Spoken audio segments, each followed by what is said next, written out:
Hello and welcome to another episode of the Landscaper Growth Show. My name is Mark Lamberth. I'm your host. Today I'm speaking with Brian Dickmann at Emerald Lawn and Outdoor Service in Edwardsville, Illinois. Brian, thanks so much for being with us. Pleasure to be here.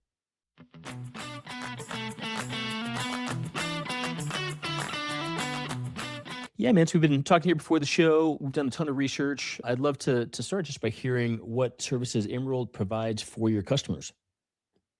Our bread and butter is full lawn care mowing service. We've really stepped forward and leaned into a little bit more comprehensive approach, weekly bed maintenance, more than just mow and blow, trying to provide greater value to our customers.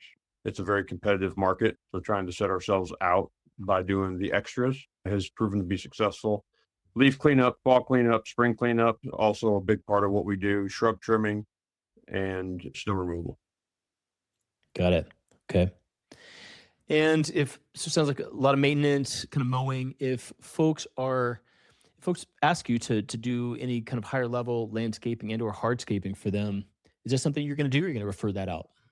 We try to refer it out. My background is in the nursery side of the landscaping world. Hardscape is something that I don't have a lot of experience in, and neither does my team.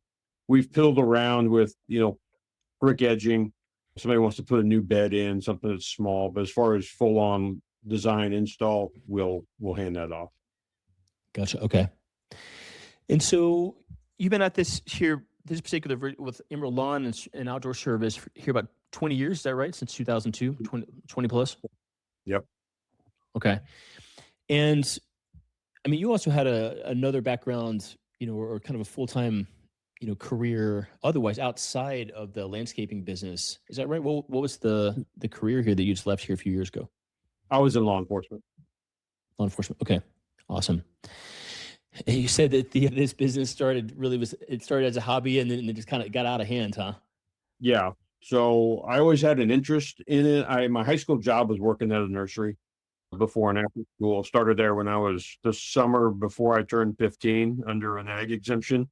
So I was employed by the nursery, stayed on property, and I watered the retail nursery before and after school. It was close by, literally, I guess I'm dating myself. Rode my bike to the nursery, watered plants for 2 hours, rode to school, came in the afternoon and watered in the afternoon. And then as when I turned 16, that transitioned into being on a crew, not on the landscape side, but on the nursery side. So really spent most of my summers either in the fields doing pruning and trimming, or then out with pruning and trimming crew. And back then, that nursery was old school. We had zero power equipment. Our trimming crews were 100% manual, which is kind of painful to think about today. But it was way more peaceful. We got guys trimming, you got 4 gas head trimmers going loud, and then we'd have 3 or 4 guys, and all you hear is clip, clip, clip. So yeah, did that for all through high school. Then I started to lean towards getting into excavating. I had some friends that I knew that were heavy equipment operators, and way less work and a little bit more money. So I drifted into that while I was going to school, and then eventually got the opportunity to go into law enforcement. So did the law enforcement path for 29 years total. But my wife and I relocated, and then we had our first child, and it was an opportunity for her to stay home and a way for me to justify a 0-turn mower. I'm like, if I mow 2 yards, I can make the payment. Uh-huh. And that was really where Emerald started. Was kind of that moment of, hey, I had, their friends and family, and it was a way we had 2 acres. It was a way for me to justify having more than a John Deere 310 Uh-huh. to cut the grass. And then the next guy comes over and asks, the next guy comes over. Next thing you know, you're cutting 4 lawns on Saturday, and it just kind of has grown from there. That's great. Love it. How many folks do you have on the team right now? 6, counting me. And then my wife does the back end work in the office. Gotcha. Okay. And this is I mean, the maintenance in Edwardsville, I mean, it's definitely going to have a strong seasonal component, right? I mean, you guys really strongly at it 8 months or so, 8, 9 months, and then taking, 2 or 3 months kind of paired way back. Yeah, for the most part, definitely. We'll try Christmas week, basically, generally speaking. I try to be pretty well buttoned up. Now we'll keep the leaf vac available pretty much year round as long as weather permits. My full-time crew leader, he always wants to come in and work, so we won't be at full staffing, definitely. But weather gets nice, December freakishly warm and cooperative. We may slide a couple fall cleanups in. Gotcha. Okay. And then I was curious how companies like yourself quote projects, right? So I mean, you go out, you know this like the back of your hand at this point. I mean, you can quote it all day long, but are you still going to do any kind of like time based, like we're an hourly based quote, or is it just going to be this is what it's going to cost? I mean, especially for like larger projects, how do you go about making sure that you're just kind of nailing that quote, or is there kind of a time and material sort of component to it? A lot of it is like you mentioned. It's a great question because I think a lot of newer guys in the industry struggle with this. And then, the common answer is know your numbers and sort of these platitude type statements of they're just ambiguous and they really don't have a formula attached to them. And I don't necessarily know that there is a formula. And I think a lot of younger guys in the industry are always looking for, and this isn't a negative, it's kind of the world we live in, but they're looking for that, AI generated appraisal. They might be getting in a little bit over their head, which, sometimes you learn by failing. Sometimes you learn by being upside down on a job and it stinks. And the last thing you want to do is go back to a customer and say, hey, I need more. Huh. This is more than what I appreciated when I took this on or agreed to this. So for me, a lot of it, my biggest hurdle was as far as doing T&M work was fall cleanup. They're very difficult to quote unless you literally go out on property and then back that up with experience because crew, equipment, moisture, you start doing, a 1 acre, a white oak leaf job, you're there for a while, especially if you're limited access and you're tarping and you're pulling tarp, that all eats into time. And, I can only speak for myself. I learned a lot of those by being wrong a lot of times. You always fudge enough that you're gonna, you're gonna at least break even, cover the bills, but your margin may not have been where you wanted to be on a leaf job. Most of the time now, I can go if I put eyes on it, I can give it a hard price, and we're good on it. Huh. But in the beginning, especially with leaves, you are cutting grass is cutting grass. One guy, 10,000 square feet, no problem. He should be able to knock that out in something under an hour. Mowing's mowing. For me, mowing is a way for us to get on people's property, and then everything after that is upsell. I see. So that's our foot in the door. We do a great job with it, provide value to them. They can see what our capabilities and the value we add is, and they want to increase that value by having us do other work and other services, whether it's mulch, shrub trimming, adding stock, adding plants. We kind of thinking about getting in the fall, seasonal planting, so doing bulb work. I kind of Mm. want to touch into that this year, do a little bit of research on seasonal plantings and what the pricing structure looks like for that.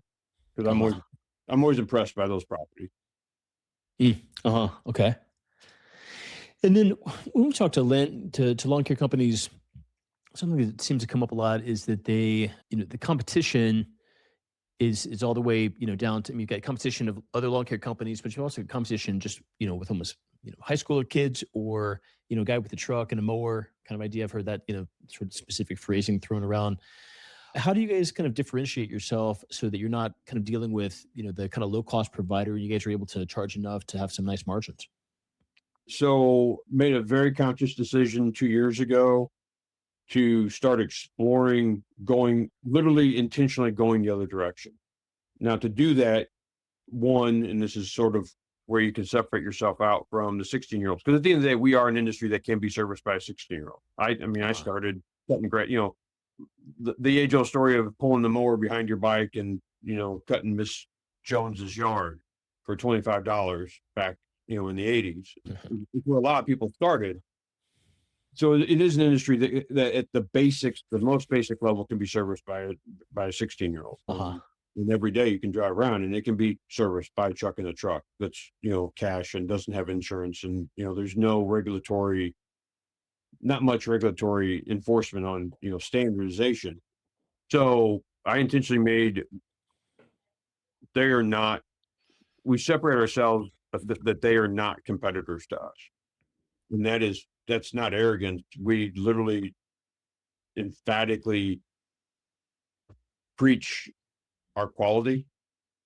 We don't, for example, every lawn we mow, if it has a Holland stone border, every week we do we call it rock walk. Somebody does a rock walk, and all the rocks that got kicked out, whether it's by the squirrels or by the homeowner getting their garden hose away from the faucet, all those rocks get pitched back up into the landscape. Two pieces to that. One of them is safety when we're edging and trimming. We don't kick a rock. Secondly, it is literally OCD appearance factor. When you come home, I don't want you to wonder why there's so many clippings laying on top of the yard, or, hey, I need to go, man, the lawn guys were just here, but I still have to go do this thing, so I still have to own, a lawnmower. My favorites are ourselves from the more basic providers. And by scale, there's no way I can compete with the top end, the Yellowstones, the Focal Points. Those they're massive, they're huge, and they do excellent, envious work. I'm not that size, nor do I want to be that size, but somewhere just south of that, maintain that professionalism and that quality, but just at a manageable scale that I can manage and take care of with what I have for crew, space, size, and equipment. That's where and I can be in their price range, or maybe even a little bit higher, because it's still the one-on-one personal relationship with the customer. Uh-huh. Sure. It's absolutely huge. Well, fantastic, Brian. What a cool story. I love the, kind of how you got into it here. It's been a, hobby that got out of control. You guys are really highly rated with the BBB, right? Although that's not a huge focus of yours. And just kind of hearing what you guys do and the kind of the way you guys do it. If folks are in the Edwardsville, Illinois area and are looking for a great lawn care company to work with, what are a couple of great ways to get in touch with you guys? Facebook, Edwardsville, or Emerald Lawn Edwardsville is our Facebook page, Facebook Messenger, or just give us a call, 618-972-8030. Same number we've had forever, which is my personal cell phone. It just we never evolved. There's a lot of things that as we've grown, I've been reluctant to modify. A lot of guys have a dedicated company line. Again, sort of our 1 foot still in the hobby that got out of hand. It's still my personal cell phone number that is, I'm pretty disciplined about when I answer. Pretty much when it's family time, it's family time. I've tried to be more diligent with that. Sundays, I pretty much don't answer the phone unless it's a text, followed by a text. It's like an emergency of some type. Tree fell down across our driveway. Yeah, sure. Sorry, Okay. my camera keeps going to screensaver. Anyway, yeah, that's sure. Okay. Fantastic. Yeah. Well, if you're in Edwardsville, there, northeast of St. Louis, give Brian and the team a call. The number is 618-972-8030, or you can find them over on Facebook as well. Take a look at Emerald Lawn and Outdoor Service in Edwardsville. Brian, thanks so much for being on the show today and sharing your experience with the company. Yeah, appreciate it.